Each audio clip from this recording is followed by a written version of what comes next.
Now let's go to another teacher obsessed with their own gender identity, talking about a student giving her gender euphoria. Ew.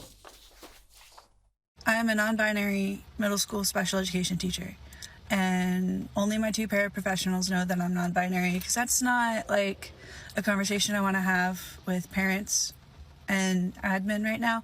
Anyway, one of my students said that I was a beautiful king the other day, and that was just so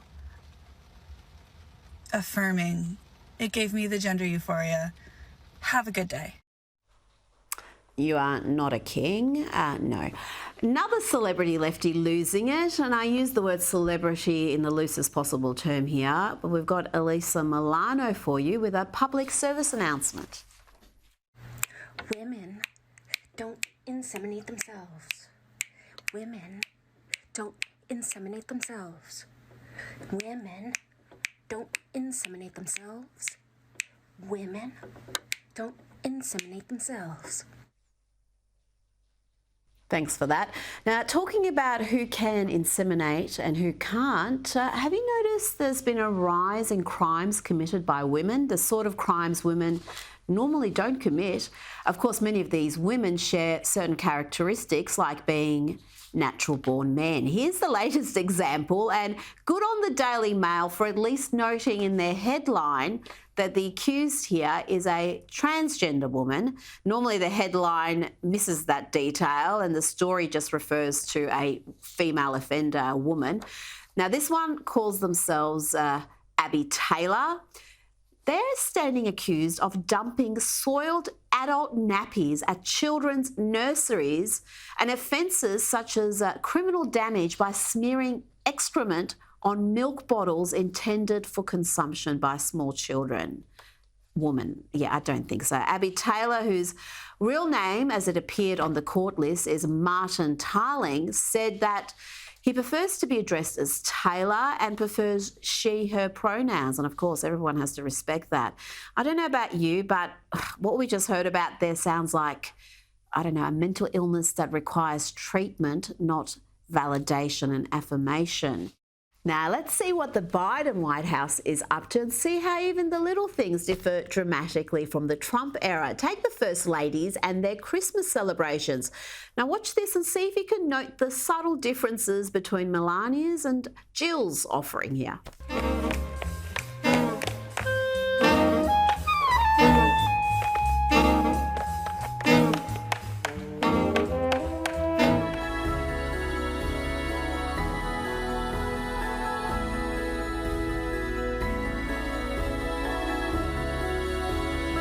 Of course, you'd remember we were told that Biden was going to be restoring decency to the White House. Let's have a look at how that's going.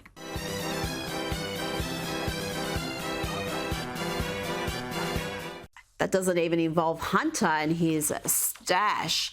This is Boston Mayor Michelle Wu defending racist Christmas gatherings that exclude people based on nothing other than their race. Talk about a lefty losing it.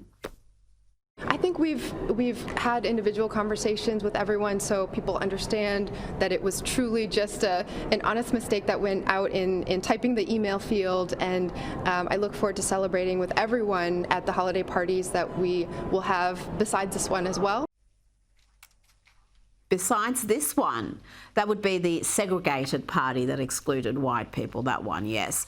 Now to Germany, where students at a Berlin university attack a student putting up posters of Israeli hostages. Germans being anti-Semitic loons, we've come full circle.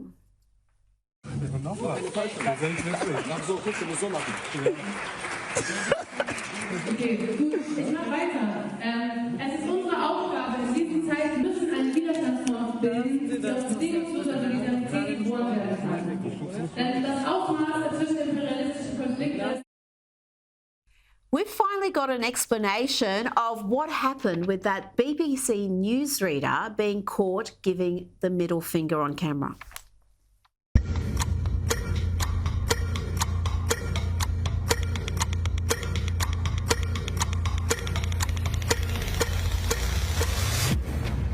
Live from London, this is BBC News. As I said at the time, it was funny. I don't know why people are so offended. Let's go to an important question now. Have you decolonised your veganism, you racist monsters? Products are unethical because I use leather, or people messaging me asking me to use vegan leather instead. And y'all, please stop. It is not more sustainable or ethical to use plastic over indigenous processed deer hide. If you want to live a life filled with environmentalism, then you need to look towards indigenous people, practices, and products. The vegan movement is so focused on the no animal rule that they're forgetting just how racist they're being. Very important to be decolonising your veganism every day.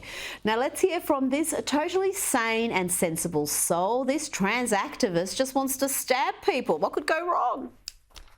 Not to be like overly dramatic or anything, can we just start stabbing transphobes at this point? Like, we have such a big problem of transphobic people being f***ing idiots and not getting their shit kicked in. Can we just start kicking their shit in? It would be so much easier for everyone. The entire world would be so much better if we could just stab a transphobe. You say something transphobic, you get stabbed. The world would be beautiful. Let's hear more about gender euphoria, or to be more accurate, mocking women. Things that give me gender euphoria, but it gets increasingly more unhinged doing housework. There's just something that's so mommy-coded about destroying a mountain of dishes or like crisply folding laundry. Beating men. Not like physically beating men, but like winning against men in like sports or a video game or life itself. Also, the color green. I understand that colors don't have gender, but a good green, that's just for the girls, babe. Next, I'm gonna have to say crying. Before I transitioned, I was one of those girls-boys who like never cried, and now it's everyday like clockwork, and honestly, what is girlier than sobbing uncontrollably? Time to check in with the far left activists of Get Up, who have some thoughts on nuclear power. We've already seen a handful of nations here at COP28 pledge to nuclear energy by 2050. Not cool, guys, literally. We've all seen Homer Simpson working at the nuclear plant, right? Or Chernobyl or Fukushima.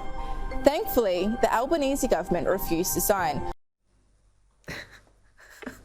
They were really quoting Homer Simpson in that series. Oh, wow.